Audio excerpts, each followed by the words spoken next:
Hello, everybody. The webinar will begin very shortly.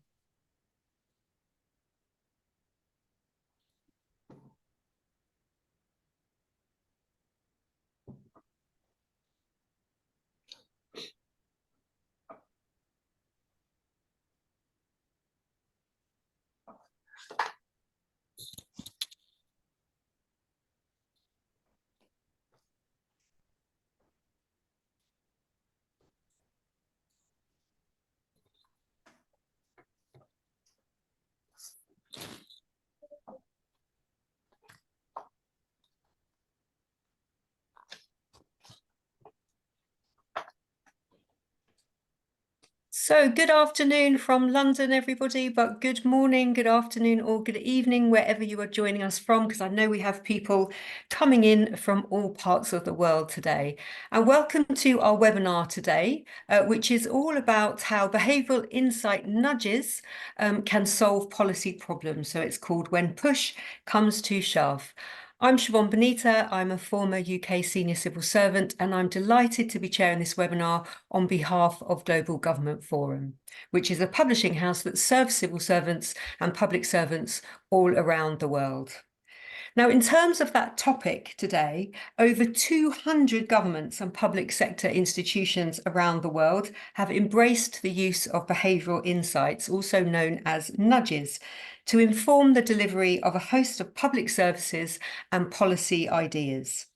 By using insights from disciplines such as psychology and social science, governments have been able to use these nudges in a range of areas such as healthy eating drives and tackling unpaid tax, just to name a couple. But this approach hasn't always proved to be successful in other policy areas. So today we're going to be looking at several aspects of this. We're going to be looking at the use of behavioural insights in government, examining the best use in policy delivery, and how public service servants should consider using them in future. And we're going to be asking questions such as, how should governments try to understand public behaviour to assist in their policy development? The areas of public policy where behavioural insights are proving to be most useful, and the best practice in using behavioural insights to develop policy, but also to measure the effectiveness of policy interventions. We've got three fantastic speakers with us here today, and in a moment I'm going to introduce our speakers and invite them to give some opening remarks to set the scene for our conversation. But this really is a conversation, and we want you to send in your questions and your comments. So on whichever device you are using, you should see on the bottom of your screen somewhere a Q&A function. Please use that Q&A function at any point from now on to message in your questions. And once we've heard from our speakers, we'll get through as many of those questions as we can before the end of the webinar. But now let's turn to our fantastic panel. So first we will hear from Susan Calvert, who is Managing Director at the Behavioural Economics Team, also known as BETA, at the Department of the Prime Minister and Cabinet in Australia.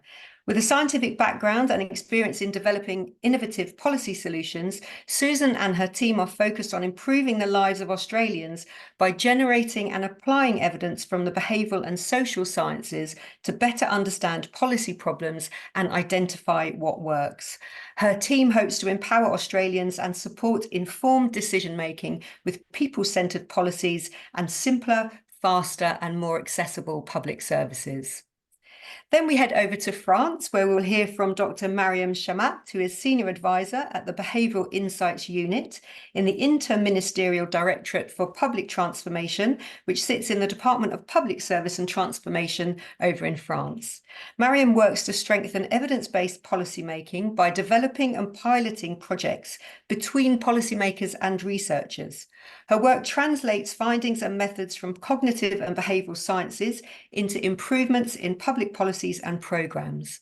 Mariam holds a PhD in affective and cognitive neuroscience, where she studied various ways in which emotions can bias perception. And in 2015, she co-founded a think tank where she has developed de-biasing programmes aimed at improving critical thinking skills. And then last but by no means least, we will hear from Ivan Budassi, who is the former Director of Behavioural Sciences and Public Policies Unit at the Secretariat for Development Planning and Federal Competitiveness in the Ministry of Economy in Argentina. And he held this position from 2021 until March this year. Ivan has been a behavioural sciences advisor under several municipal, regional and national governments and held executive offices in federal and provincial revenue services. He's also a consultant at the Development Bank of Latin America and other international institutions. And Ivan has also authored numerous articles and is a public speaker on a range of issues, including behavioural sciences. So I'm sure you'll agree we have a fantastic panel with us here today. Sadly, Andre Mediano, who was from Chile, did want to join us, but he sends his apologies because he's had a family emergency, so he is unable to join. But please do, as I say, take this opportunity to put all of your questions to our great panel. It's a fantastic opportunity to do that. So without further ado, Susan, I'm going to come over to you and invite you to give our first opening remarks. Thank you, Siobhan, and thank you to the Global Government Forum for bringing us all together and to get the opportunity to discuss such an interesting topic. So as Siobhan said, I'm from BETA in Australia. We're a team of psychologists, economists, social researchers and behavioural scientists operating right from the centre of government in the Department of the Prime Minister and Cabinet. And we work in partnership with the policy teams across the Australian government using behavioural insights to solve policy problems. We're currently working on a huge range of projects to solve some really high priority issues for government, responding to the cost of living pressures, which I'm sure is a top priority in governments all across the world at the moment, achieving our net zero targets by 2050, similarly a top priority worldwide, meeting our workforce and skill needs, improving women's economic security, supporting preventative health measures, and also addressing entrenched disadvantage and supporting our most vulnerable to access our services. So we work by getting involved really early in the policy cycle. And so we're helping with understanding policy problems. We apply a behavioural lens to help develop policy solutions. And then we rigorously test those policy interventions to find out what works. Our methods, literature reviews, data analysis, qualitative and quantitative research, including survey experiments, randomised controlled trials. We do consultations, forums, and impact evaluations, just to mention a few. And as an example of when behavioural insights works, BETA used behavioural insights to help Australians keep their betting within their budget. You might know that Australians have one of the highest gambling losses on a per capita basis in the world, which is not our best result. But when we went into COVID lockdown, there was quite a dramatic increase in the amount of online gambling, which of course is much easier to access, and particularly when you're in lockdown. The government wanted to make sure our at-risk gamblers were making informed decisions about their betting. So what BETA did was to partner with some leading academics from 3 universities around Australia, and we used behavioural science to determine whether providing participants with information about their total online betting would actually reduce or influence their spending. We, of course, being behavioural scientists, targeted their cognitive biases, which are known to affect gambling decisions. And then we ran a study to simulate gambling. It was actually an online game which showed participants a series of horse races, and they were invited to bet on those. And we tested whether providing information to some of those control groups and the non-control groups to see whether providing them different information and in different formats would actually influence how much they would gamble. We provided information on their winnings and total losings, and we provided it in different formats through a randomised control trial and to find out what works. And what we found was that activity statements helped consumers make decisions about their online gambling by reducing the amount that they bet. And that was an amount of 7.6%, and on an average, and then even more for the at-risk gamblers.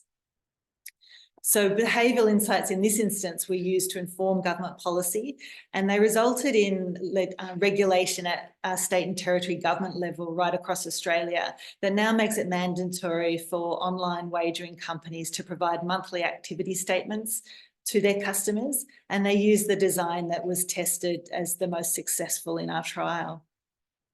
And now that those regulations have been implemented for over a year, we are now measuring in the real world the actual change in behaviour using statements.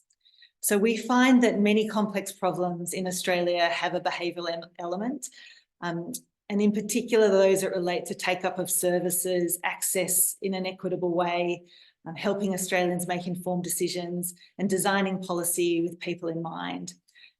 We're not so much looking for nudges, but we are applying a broader behavioural science lens to our policy problems. And we help the government approach policy problems from a people-centred and an evidence-informed perspective. And sometimes this ends up with a narrow behavioural intervention, which we refer to as a nudge, but usually it ends up with a broader behavioural research informing a broader policy response. So in answer to your original question, Siobhan, the question of this panel discussion, I know for a fact that behavioural insights can help solve policy problems, and BETA is certainly called on a lot to do that in Australia. Thank you. Thank you so much, Susan. Great place to start. You set out, I think, quite clearly right at the beginning how this type of approach can help across a broad range of policy areas. So as you say, everything from the cost of living crisis to transitioning to net zero and kind of helping to address some of those big, deep-rooted equality issues as well. Couple of things that you mentioned, which I'm sure our audience and other speakers will pick up on: the need to be early in the policy process, to be part of the early development, and then that rigorous testing of approaches as well to really understand what works. Really interesting to have that use case of the gambling policy and how that's gone on to influence regulation as well. So really interesting to hear that. And then, as you say, a lot of complex problems and issues around take-up of policies all have a behavioural element as part of them. So you can use these approaches in ways maybe where people wouldn't necessarily think that, and it might not be a nudge at the end, but it's something that informs that broader people-centered policy approach. Thank you so much, Susan. Great way to start. Lots of food for thought, I'm sure, and our audience, I'm sure, will have lots of questions in their minds. Mariam, we're coming over to you. Yeah, thank you very much. I'm very happy to be presenting the work we do in our behavioral team in France. The examples that Susan gave and the approach that is used in Australia is really similar to the one we use in France. So it's very, there is a lot of complementarity. Perhaps just to give you an idea of where our team sits and what we do more broadly, if we look at the next slide. So our behavioral insights team, on the next slide, you can see that is embedded within a bigger innovation team that has different missions. So basically, we accompany major innovation projects in general in France. We also work on empowering public servants with new methodologies. Our approach specifically of evidence-based policymaking is one of them. We also work a lot on strengthening public innovation networks and contributing to and designing new forms of governments in general as an innovation team. Now, if we go to the next two slides, we can see that behavioral science is a part of it, as you can see, and I'm part of that small behavioral science team. But we also have a design service team, a team that works more on co-constructing with civil society, and a community of research-based open innovation team. And all of these combined policies come together, not always systematically on all projects, but a lot of these work together on different projects to deliver the most user-centered solutions and approaches. Now, if you go on the next slides, sorry, the next one as well. If I'm going to focus on behavioral insights and show you a little bit more about give you examples of what we do specifically. The idea generally is that if you're trying to achieve outcomes and you're trying to create solutions that depend on how people behave, then it's really important to understand how people behave. And so this is why we use different approaches from behavioral science in general, so cognitive psychology, anthropology, economics, and combine those with experimental methods and impact evaluation. So exactly as Susan mentioned, randomized control trials to address public policy issues. So these are the different types of expertise that we have in our team. On the next slide, what you'll see is the typology of our project. So we have different types of projects. Ideally, as Susan said, the best case scenario for us is to be implicated from the beginning of the policy cycle. So before a law, even a regulation comes out, it's really interesting to consult behavioral science, because this means that you might from the beginning avoid all problems that will come up later of compliance or things that you've missed. So for example, on one specific project which I find extremely interesting is one we did on a repairability index, whereby products such as phones, computers, and other electronic products have an index from 1 to 10, and it gives you the score of how repairable this phone is, for example. And what we worked on is before the law came out and the regulation, we worked on what is the type of visual index that will be taken into account by consumers, and starting which number or which color will they start moving towards more repairable products.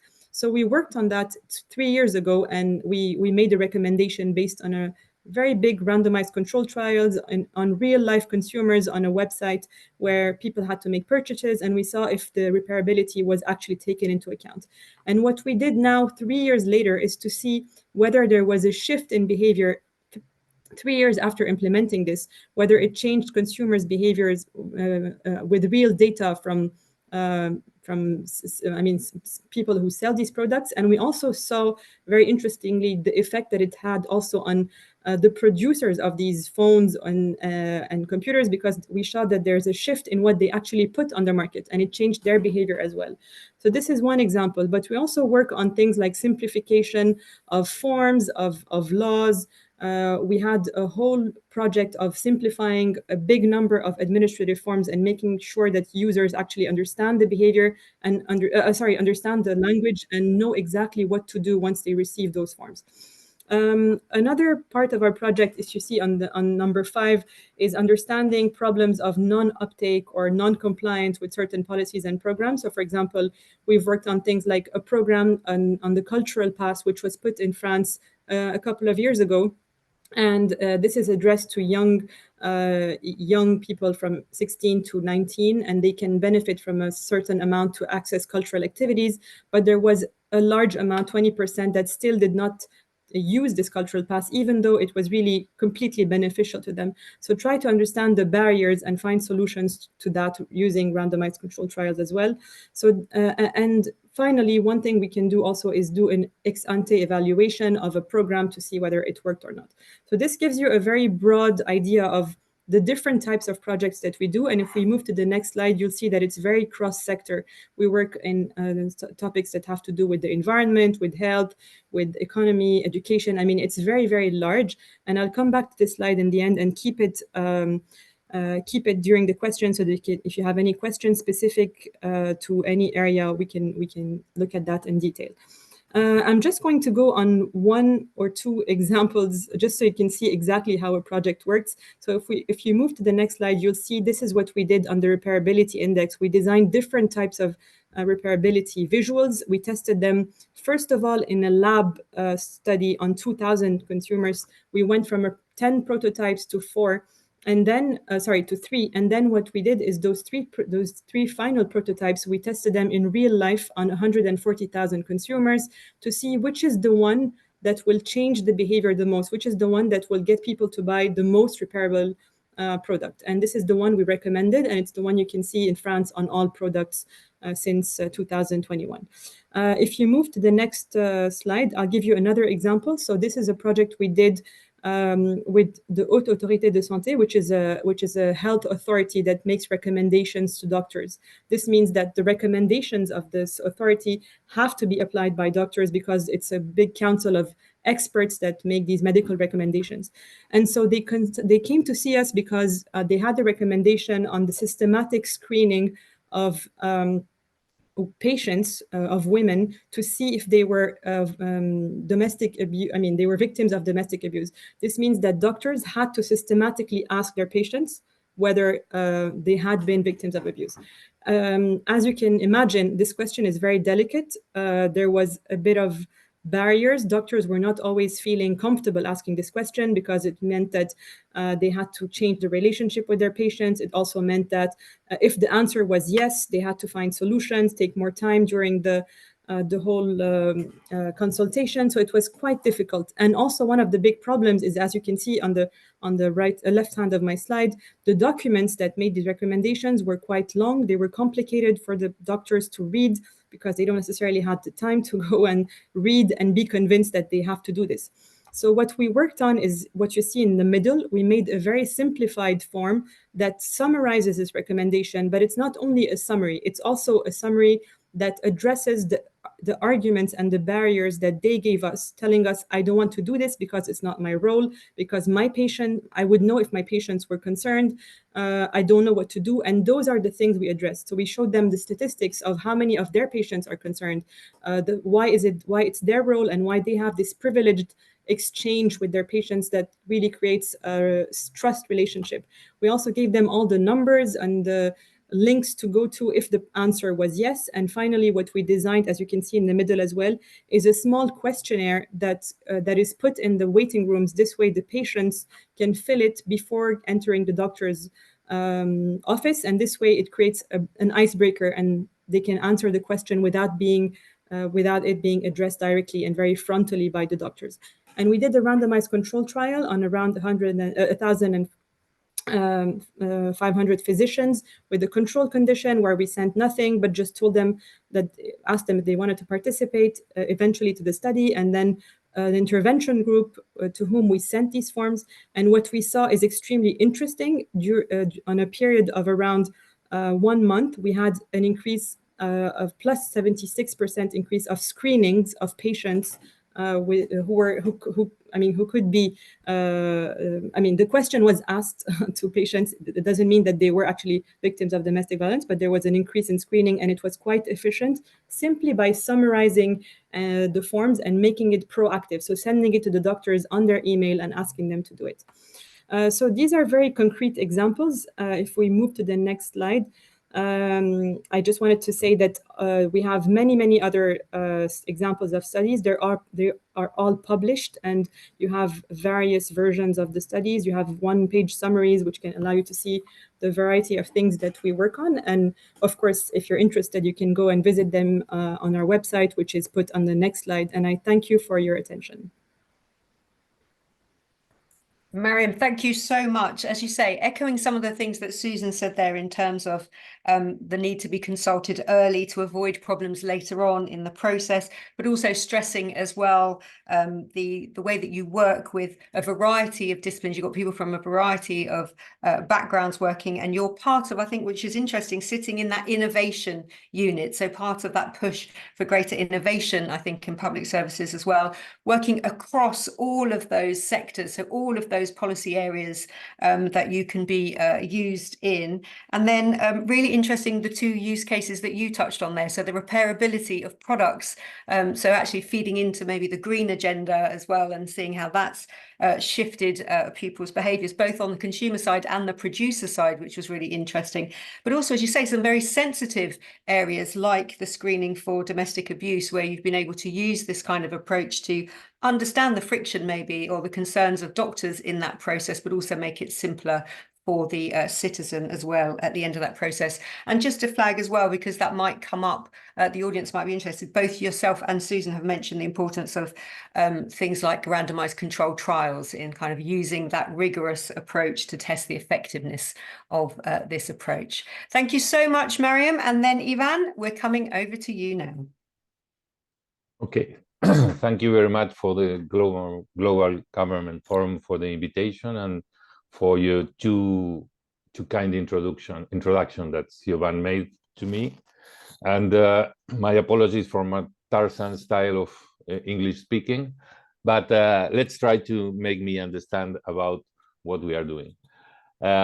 Please, next, Raquel. And this is our unit in Argentina that is called Unidad de Ciencia del Comportamiento y Políticas Públicas, or in the jargon that we use, it's a kind of traditional NAT unit. Next, please. And I dubbed this session a group therapy because here that we are all involved in public administration, it's a good place to think among us the blend of what we need in certain institutions of public servants and political appointees, which legal structure is better for our units in order to survive, taking into account that in all Latin America we have 3 or 4 NAT units, and most of them have been downsized, or in other countries like Uruguay and Chile, practically disarmed. So please, next. Here we have in 2021, in the midst of the pandemic, we've been able enough to set a unit at the center of the executive branch in the Casa Rosada, our White House in Argentina. And afterwards, there was a shift in the cabinet structure, so we've been moved to the economy ministry. Please, next. And we have some very strong support from IBD that have a very huge impact in all Latin America. But for us, it was a very interesting and strong support, not only economically, but also in academic terms. And the gold standard in NAT units around the world is the BAT. And as we have some contact with the UK, we've been able to establish a partnership to do some concrete projects, but also they guide us in the process of establishing our units. Then we've been very enthusiastic about setting an expert net, not only to work inside government, but to join with the consultancy sector and the academic world in order to work together. And we try to work some in-house projects, and we call for projects from outside government. Please, next. With the support of the IBD, they gave us $200,000, but to set 10 projects, perhaps in European or other parts of the world, it seems that's not a lot of money, but for us, having $20,000 for a project, it's a lot. So we set a process, a competitive process, and we have 10 winners with the various projects like Mariam or Susan spoke about. That's the great thing about behavioral sciences, this idea that not only there are carrots, sticks, and information to set public policies, but we have another tools that we use in behavioral sciences. Next, please. For example, one of the traditional initial movements for any NAT units is the tax collection authorities. We have in the first place, we have set a control group and a treatment group. They standard way of practicing behavioral sciences that using RCTs, randomized controlled trials. So to a group, we use what we call social bias, and we try to convince people that a lot of their citizens, their fellow citizens, are paying their taxes, and we are not using the traditional menaces that we use for tax collecting, that we are going to threaten to kidnap all their relatives in order to try to have the tax collection on time. So with this simple change in the structure of the communication with the public using this social bias, we have these interesting approaches, and it's a useful example of our tools. They are cheap, and they are we can have a measure of their impact in a very precise way. Next, please. We also work with the tax authority. Next, please. In order to improve the usage of the web services. Now we use the social norm as we used in the past example. Also the loss aversion, how that's a very important tool for us to stress what are they missing if they don't use the in the web services of our IRS. So we have a very successful program over there. Next, please. Where we have our best partners were in the health sector, because they are very used to work with randomized controlled trials. In our administration, Mariam, we have a very strong French culture of this kind of rationalization tools, that we have this structure. We think, I'm a lawyer, and we usually think that what we put into the law transfers directly into the action and the public policies. So in some aspects, it's very difficult to, for example, in the economic sector, on the social sector, it's not very easy to convince that there are other tools to use. But with the health sector, we're very successful because they are used to think in this way of randomized controlled trials. With the vaccination program, please next, we use a chatbot where we use this method. We have a control group. We have another way where we stress the social effects of the vaccination program, and then we install a chatbot. We will use several behavioral tools, this loss aversion, the social norms, and the other very interesting tool that we use in behavioral science is that to make easy for the people to interact with government. And we have very interesting, we multiply almost for 4 times the vaccination rate in this province where we use, and now we are implementing this at the national level. Please, next. Here is how, even in when the vaccination demand is very low, we have a very strong impact, and that's the other thing is that we can measure precisely what we have done and what the impact was. Please, next. We try to use our tools also with the electricity bills. What you have on the left side is a website where you have 18 points where they have to explain you what the electricity bill means. So that's a problem. If you have to study what is in your bill. It's a very transparent way to see that they are not clear. So we try to clean the reading of our electricity bills, but also we use this social norm. We try to compare the consumption of each household with what we call the most efficient way of consumption and the effective consumption of each user. Please, next. We've been successful also in from packaging next, because we implemented it at a federal level, and the measure of our success was not only that we implemented this, but 25% of the producers that were going to be they have to use this frontal packaging asked for a delay in order to change their formulae to be not to have these frontal packaging labels. Next, please.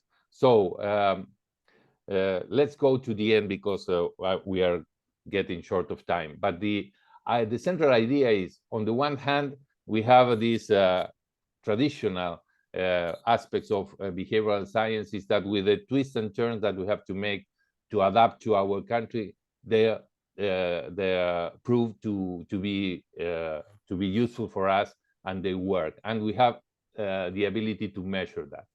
The other thing is that we have to think about our institutional structure, and that's a good point to talk afterwards, because it's a common issue in the whole Latin America that when the government changes, our institutions are not surviving. And so let's get all the other stuff for the question time. Thank you very much.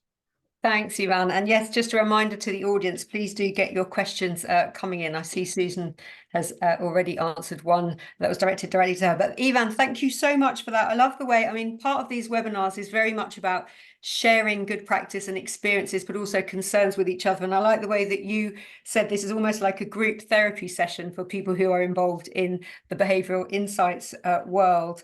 You, like Susan and Mariam, mentioned just a few of the areas where this approach can be used successfully. So you talked about child nutrition, sexual harassment, for example, but also focusing on tax collection and how that simple change in communication and a very cheap way of kind of changing a policy approach can have a big result. You also brought in a couple of the other things that people might be familiar with, or maybe in the audience they might want to know a bit more about, things like loss aversion or the use of social norms to change people's behavior as well. But also I was interested in the way that you phrased it in terms of sometimes our institutions, they get buffeted by those political changes and maybe aren't resilient to those. And I think for some people, especially if you have more impartial civil servants, maybe it might be more around, is this still considered to be something that's not mainstream, so that when the pressure comes on budgets elsewhere, maybe this is the first thing to get cut, the funding for areas like this might get cut. So maybe that's something we can come back to in the questions as well. But thank you so much to our three fabulous panelists there for setting the scene. I want to kick off with one question, and then we do have questions coming in already. But the first question for me is just, I have heard in the past slight concerns about using kind of behavioural insights and this, in that it might seem to be a bit manipulative, that you're kind of manipulating people into doing things they don't necessarily want to do or realise they're doing. So just your thoughts on what are the kind of ethical considerations you have to take in mind when using a behavioural insights approach. Susan, we haven't heard from you for a while, so I'll come back to you on this question of ethics. It's an excellent question and a really important one.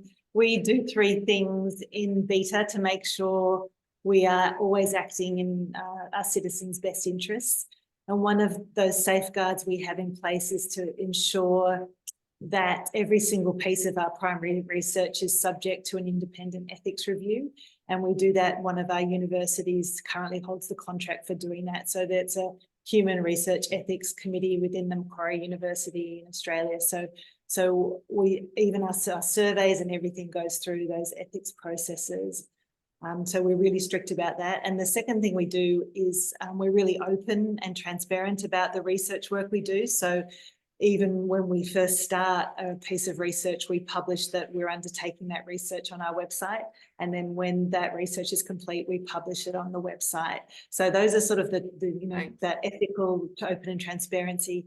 And I guess the final thing we do is that we really carefully consider the impact of the projects we're asked to do. We're really here not to sort of limit choice or push people in one direction. We're about empowering Australians to support and inform their decision making.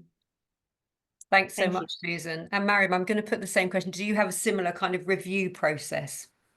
Yeah, it's a very, very important question that we've invested a lot of time on in France, to the point that we actually launched in 2020 and 21 a project in collaboration with the OECD in order to create a basis for a checklist, an ethical checklist, and a guide to have shared standards among all practitioners of behavioral insights around the world. You can find this report on the OECD website. So it allows two things. The report was co-constructed with all practitioners to make sure that the elements and the questions apply to all countries. It allows to, first of all, have questions at all steps of the project. Not only should we work on this project or not, which is very important, but also while you're doing the surveys, what are the ethical concerns of like asking maybe specific questions, or even when you're doing the randomized control trials, is someone getting a treatment that is unfair because you're doing an intervention on some and others are serving as a control. So we have very similar processes as the one that Susan mentioned. And what we have also is that in the projects where we're submitting something to citizens, they always have at the end of if it's a questionnaire or an intervention, the possibility for them to come back to us and to say that this was not actually, like, I felt that this intervention was disrespectful of my dignity, or I want to, and there's a number that's there like France Victime, where they can say I was a victim of something unfair. And so far we have 0 complaints, because we really put a lot of time and effort to make sure the process is as ethical as possible. The other thing that I will really insist on from what Susan mentioned is transparency and publication. So we publish every single piece of study that we work on. And right now we are having a big reflection on also pre-registration. So even before, and I think that Beta does that, if I'm not mistaken. So before even finishing the study, announcing that we're going to work on this is the method that we're going to use, and these are the approaches.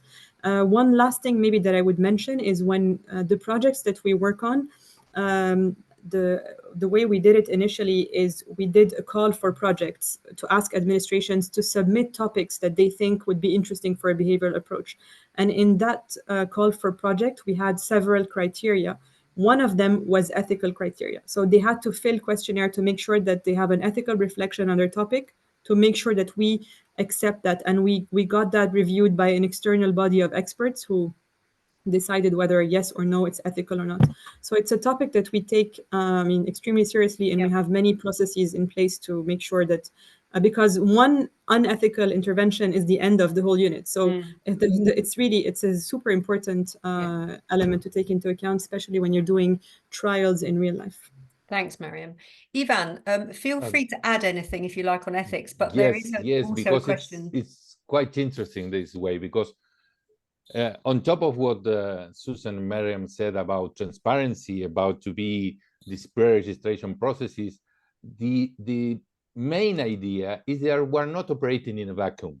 All other government interventions has also some kind of change of habits and conducts.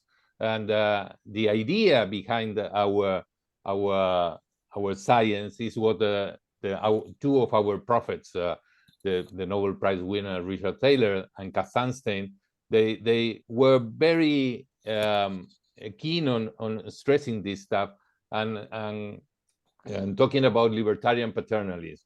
Is that in the one hand, we are not operating in a vacuum. The idea is that, for example, in these front labeling processes, if the government does not intervene in order to suggest people what to eat, or how are the food, which are the contents of each product, is the private sector that is going to induce people with the marketing tools in order to consume these products. So we're not operating in a vacuum, and we have to be transparent. We have to be clear what we are saying. But the thing is that if the government does not intervene, other forces are going to. Yeah. Thanks, Ivan. And Ivan, I'm going to stick with you because there's a question specifically for you. It says, when you talked about tax administration, which nudge tools did you find most useful in increasing the adoption of self-service tools such as web services? So was there anything in particular that was most effective? In general, in the tax sector around the world, the most useful tool is to use the social norm, because people think that other people are not paying, and their neighbors are not paying as they do. So if we have to be clear in this ethic stuff, and not to lie people. If there is no good compliance, we are not going to use this tool. But we have to use the numbers in order to tell people that the others are paying, and not use the traditional extortion tools what we use for people to pay taxes. And they seem to be very useful, and there are proofs all around the world, not only in our countries, but also in the first world country as well. And Eric also asked, as part of his question, whether any of you know of any nudges that have been used to help people avoid falling for scams. So there are so many scams now that people fall there. So is there any? Mariam, you're saying yes, going to come to you.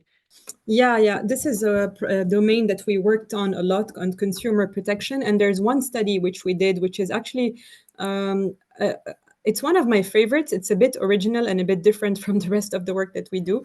So what we did is we worked on basically online scams. So mainly, all those dark patterns. Dark patterns are those things that the tweaks or the neuromarketing tweaks that maybe marketers use to get you to buy a product online. So for example, you have this counter that tells you, there's a countdown telling you that the offer will end in, let's say, 5 minutes, but it's a random counter that initiates every time you go on the website. So it's not really true.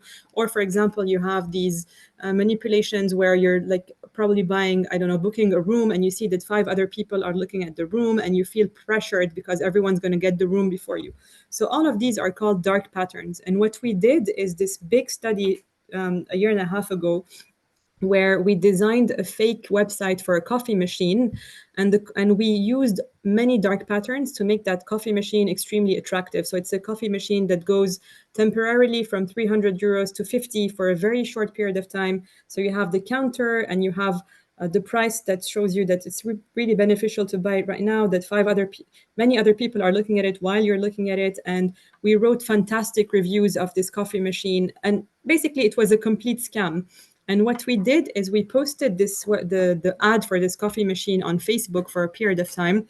And once people clicked to actually buy the machine, they were directed into 3 groups. One group to whom we told, watch out, this was a scam, and be careful the next time you buy an online, anything online. So it was kind of like giving them, at the moment where they were about to get scammed, giving them this information at a timely moment. The second group were directed toward a short online 9-minute course video. on training. Yeah, 9-minute training in order to know how to find scams and get more familiar with these types of dark patterns. So it was like a training. And then the third group was directed to a page that gave them 5 rules, 5 heuristics, 5 rules to always keep in mind when they're buying online, to make sure that they check the HTTP secure in the search bar, to make sure that the specific mentions are on their website. And what we wanted to do is to see which one of these conditions will kind of vaccinate, I'm going to use this term, consumers, so that next time that they are scammed, they will not fall into the scam. And what we did is we emailed everyone 3 weeks later with a new ad for another fake vinyl and other fake things. And what we wanted to see is which of these 3 conditions will fall less into the second scam. And so very interestingly, we didn't get any significant results because we didn't have enough sample to see. We only had 2,000 people that clicked on the second ad. But we find a very interesting trend where basically the people who get the training fall less in the trap than the people who get the 5 heuristics, and those fall less in the trap than the people who just get the warning. So if we had more people and a big sample size, we could actually, I think, have really nice effects. But so yeah, we work a lot with the consumer protection authorities. We have many other projects ongoing, but I'll come back to those later. But it's a very, very big area for us, consumer protection, and I think behavioral insights apply to it extremely interestingly. Yeah. Thanks, Mariam. Susan or Ivan, did you want to add anything on the kind of scam stroke consumer protection question? Well, Mariam's example is excellent. I want to add another one that we had in Australia about add-on insurance. I don't know if that's what you call it in other countries, but when you're offered insurance that goes along with another product, like travel insurance when you book a flight, or extended warranty when you buy a TV. So what we found that a lot of these insurance products offer very poor value to consumers. Some have payouts of less than 10% of the premiums paid, which is really low if you think about something like car insurance or home insurance, which is closer to 80%, particularly in Australia with all our natural disasters at the moment. But yeah, we conducted some research to inform some regulatory design around this.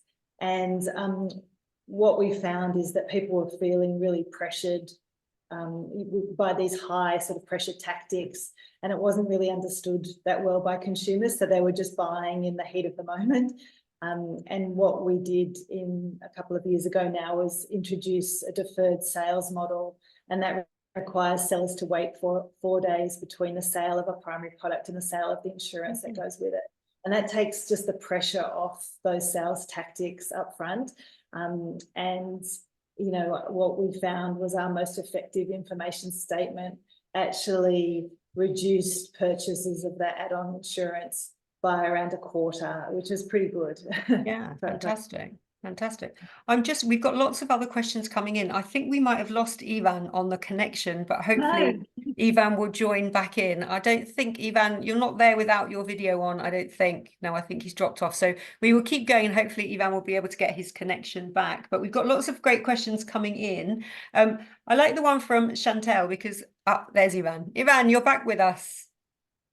Sorry, I With had a us. No glitch. problem. No problem.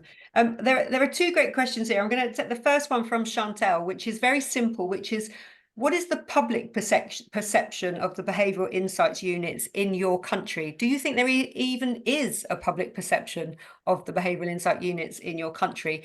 I will start with you, Mariam, then I'll go Ivan, then I'll go Susan. Yeah, so it's interesting because we've had, so our unit has been there since 2013. I've joined it in 2016 officially, and I see the evolution of the perception of behavioral insights depending on different things, I think. So first of all, one thing which I think is really interesting, and I think Susan touched upon this at the beginning, is this idea of nudge versus behavioral insights versus even evidence-based policymaking. And I think it's interesting that if you look at the history, the evolution of behavioral insights, and it has evolved a lot since 2008, and also because our models of human behavior have evolved, going from very specific insights from behavioral economics to integrating social psychology, and now to integrating more evolutionary psychology and more structural insights from social sciences. So it's important to take this evolution into account, and that units adapt to this evolution. So I see this happening, and I see that the perception changes completely whether you frame exactly the same information, the same activities in terms of nudge, whether you frame them in terms of behavioral insights, and whether you frame them in terms of evidence-based policymaking, while it's exactly almost the same. Maybe the only difference would be that maybe the nudge approaches or the nudge examples that we have from a while ago, from 2010 to 2015, were very anecdotal. We didn't have that many examples. We had examples that were like changing a sentence in a letter, or changing putting a sticker somewhere, and these were a bit anecdotal. And I think right now in 2024, we have very good, solid examples of much more complex, much more nuanced projects, and this is what changes the perception of behavioral insights. In France, when administrations see the projects that we work on, look at the publications, see the type of activity, they're extremely convinced by the benefits of behavioral insights, and they see that it's actually, the idea there is to take into account the latest, most rigorous evidence and to test policy to make it better. So it's extremely convincing in itself. We don't need to go and use argumentation around it, because the examples speak for themselves. But Thanks, it wasn't Mariam. the case earlier on. Thanks. Ivan, obviously you're concerned that maybe some of the new politicians don't kind of value this approach, but do you think the public perception of behavioral insights has changed over recent years? Well, the thing here in Latin America is that our work is not well known. So that's the public is not aware that what we are doing. But the thing that our main struggle is to pick these low-hanging fruits in order to have some direct impact in the community, in order to have some gains that make you survive. But on the other hand, there are things you can't, what we used to call the hindsight bias, because if you see what happened in my country, well, we try to agree upon our policies with the main opposition party, but now a newcomer that is self-dubbed as a libertarian anarchist, they are not want to have any government intervention, so they saw us as an intervention, so they are not very keen in applying behavioral sciences. So the thing is, for us here in Latin America, with our weak institutional structure, the main goal is to have some concrete results in a short period of time in order to survive. And even though in these cases we were not able to continue. Same as Uruguay and Chile. And now we have a very nice and strong unit created in Brazil, and we all hope they can last for more time than we've done. Thanks, Ivan. And the irony, I guess, is you could provide solutions that didn't cost a lot, so right at the moment when they're needed the most. But Susan, coming over to you, your thoughts on the public perception of behavioural insights. Yeah. It's a very good question, and I'd like to actually do a bit of a survey on this myself, because it is important. We have a very good reputation across government, and our services are sought after quite highly. We have sort of satellite teams in 17 of the agencies with small BI teams that we work really well with, and also in the state and territory governments in Australia. But we don't spend a lot of time promoting ourselves and our achievements. We have a line that the public can write in, and we respond to any questions. And there's some really good questions about how to do RCTs or have behavioural insights could help with this. But they tend to be not your average Australian. They tend to be scientists or people trying to do behavioural insights. So I guess we're very content that our work comes through in reducing the sludge, making services accessible, and that people are happy with the policy outcome that's been informed by our work. But yeah, I really enjoyed hearing Ivan and Mariam's response there, because I am actually very interested in that question. So thanks for asking it. Thanks, Susan. Right, we've still got lots of questions, so I'm going to have to ask you to keep your answers relatively brief, because I want to try and get through as many of these as I can. And it might be that you don't all answer every question, but building on what you just said there, Susan, about creating accessible services, John's question I really like is, can you all share more about how you incorporate perspectives of marginalised or under-researched populations in the design and application of nudges? And is there a risk that you might exacerbate existing disparities? So maybe some people pick up the nudge more than others. Ivan, I'm going to come to you on this. This question around. Great question, because we have a lot of disparities among wealth, and we are the 8th country in the world in extension. It's very great, and we have a lot of different approaches to the relationship with the administration and the population. We are working in the north with indigenous populations because they have several serious nutrition problems. So the great thing is that we have this kind of experimental and evidence-based approach. So you can't use internet services in order to implement a policy over there. So that's great, and it's a very interesting concern that he raised. And we are working on that, because on the one hand, there's the problem, if you use these kind of technological tools, you can deepen the disparities among population in our countries. Thanks, Ivan. Susan, your thoughts on the equality? I think he's answered it beautifully, so I'll leave it at that. Mariam, did you want to add anything on that one? We've got lots of others coming in.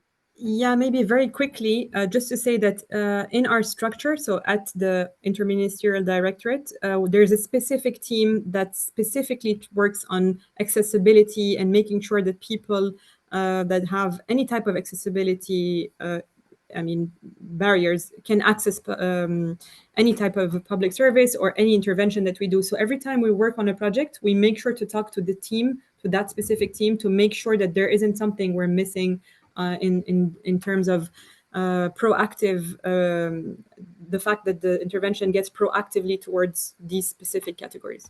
Thanks, Mariam. Sarah sent in a question. She was actually one of the first questions to come in, and I really like this question as well. Do you take a different approach when you're trying to get people to change their behaviour for the greater good? So, for example, something that reduces carbon emissions, but it might mean a small loss for them, versus behaviour change that will have a personal gain, such as, for example, reducing gambling or better nutrition choices. So is there a difference there in the approach? Susan, I'll come to you on that one. Yeah, I think for both those scenarios, you're trying to understand, the problem and the barriers and what it is that can help people make an informed decision.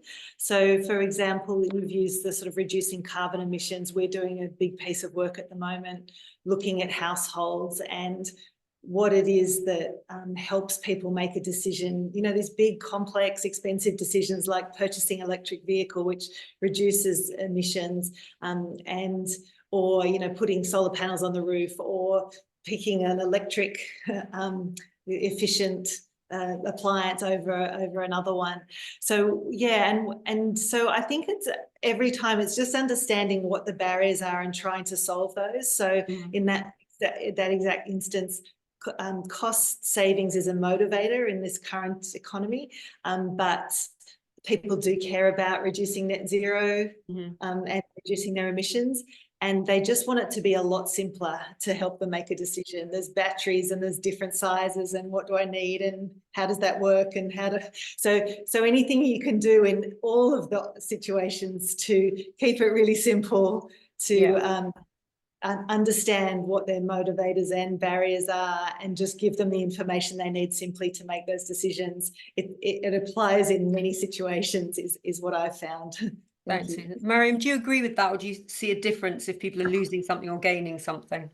Yeah, I really like this question a lot. I think I even wrote it down on a notepad to give it a reflection internally. It's one of my favorite questions, I think, ever.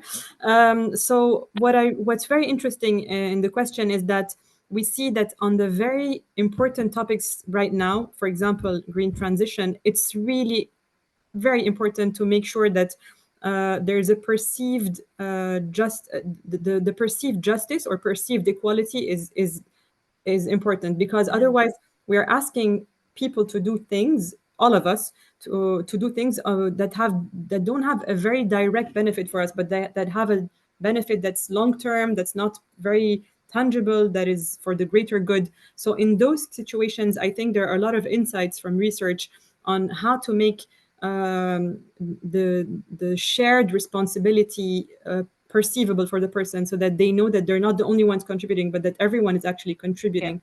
And it's the same thing for vaccination. It's also a question of maybe you're taking a risk, but it's for the greater good, and that equation is not easy to solve. Those are, I think, I would categorize them as most of the projects. I was trying to review all our projects. I think in most of their projects, it's not a case where people are losing something while doing.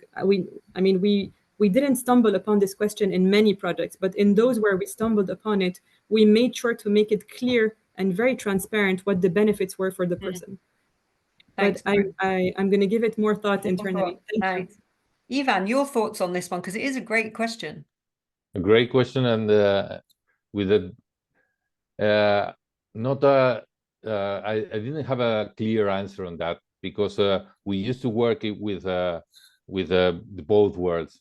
Those that benefit person in particular, and the society in general. But I don't have a clear question. I'm going to think about that, because we use this. I didn't realize that we use the same tools for both worlds. So perhaps it's a thing I have to give a more deep thought. Well, great question then. You've given our panelists, Sarah, lots of food for thought on that one. I want to go to Renato's question, because Renato asked, you've all mentioned tax collection and kind of increasing compliance with tax requirements, but do you have any examples of kind of behavioural insights that could work to get people to seek employment and actually get off unemployment kind of benefits, for example? So any work that you might have done on encouraging people to seek work in the first place. Ivan, I'll start with you on that one. I have just sent a link to Renato, because the British worked a lot on that. It was one of the first aspect where they put a very strong attention on that, and it's not as simple as it might be, as you can see. But the British experience is what we are trying to apply here in Argentina, and we are working with BIT at the moment. BIT, for all of those that you don't know, is the Behavioral Insights team. It's the UK in that unit, and it's I think the one of the most prestigious in the world. Thanks, Ivan. And that's good for Renato because he's actually based in London, so he should be able to get more information about that. Mariam or Susan, did you want to add anything on the question of motivating people to seek work? So we haven't worked at the stage of where you're unemployed and you have to seek work, but we've worked on a project where with young people who are already enrolled in a program to get help from the government to find employment, and why there's a drop off in during the program there's a drop off rate. So that's what we worked on more. And what we found very interestingly is that the first interviews that they have with the counselors that help them find jobs are very disappointing because there's a big mismatch between their expectations and the job market. And so we worked a lot on those first interviews and how to make those interviews more motivating, more engaging, so that they don't drop off immediately at the beginning. We have a lot of insights on that in a report that I'll share in the messages, but maybe Susan can complete that question if you have similar projects. Yeah, no, we found very similarly the soft skills of taking an interview and showing up on time and looking $1 million were all very critical. But look, we've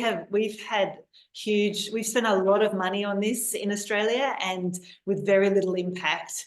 So it's an area that we're actually, our colleagues in Treasury, we have a new Australian evaluation centre called ACE in Australia, and they are actually doing a large program level impact evaluation of all those programs at the moment. So in about 6 months, I'll be able to answer your question really, really well. Let me jump in with a very interesting question about methodology. We tried always to use, or most of the time, to use RCTs, but there are in some aspect of public policy, you can't have this cleanness of these RCTs. In vaccination program, it's easy. You have a control group where you apply certain aspect of our tools, and you have the intervention group. But for example, in these employment things, well, you have to use. We use some aspects of this for the health control from the children and the would-be mothers in some municipalities, and we use several tools.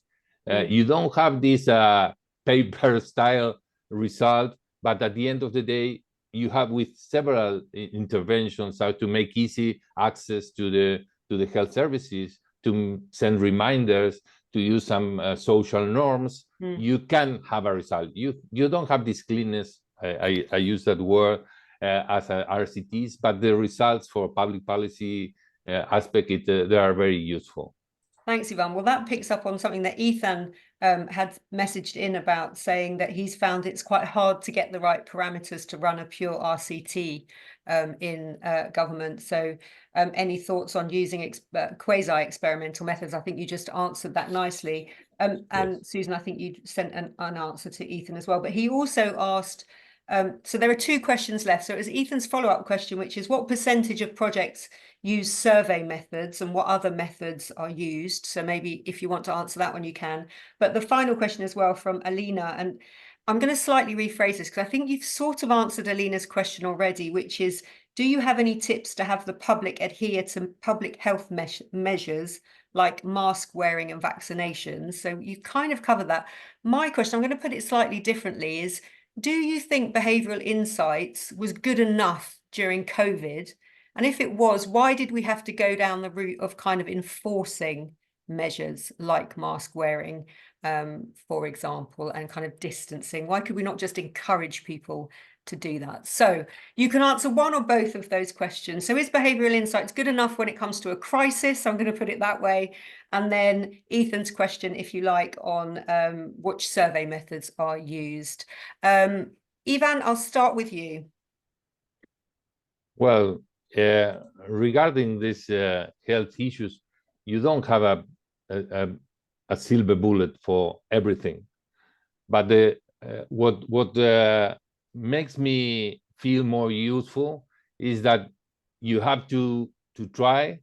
In general, you do not implement a policy only with this rational aspect. You say, well, you put an incentive and it works. For example, where the behavioral sciences made a lot of mistakes in the pandemic, but on the other hand, some of the messages for vaccination that we use, they were very useful. So the conclusion is that you have to try, you have to experiment, and you have to see what's going on before implementing a full scale project. Thanks, Ivan. Mariam, I will come to you. Yeah, so I think that behavioral insights in the way that it's applied to public policy is relatively young, even though we're saying that it started in 2008, 2010. But I think that if we were in the same situation in 10 years, maybe it would do a lot better, because we would have consolidated many things. First of all, perhaps bodies of literature and of science that are more taken into account by all public agents, even I mean, as early as when a public agent goes to a école, I don't know how you say that in English, but in a public administration school, being taught public behavioral insights can be beneficial in the way they make decisions even.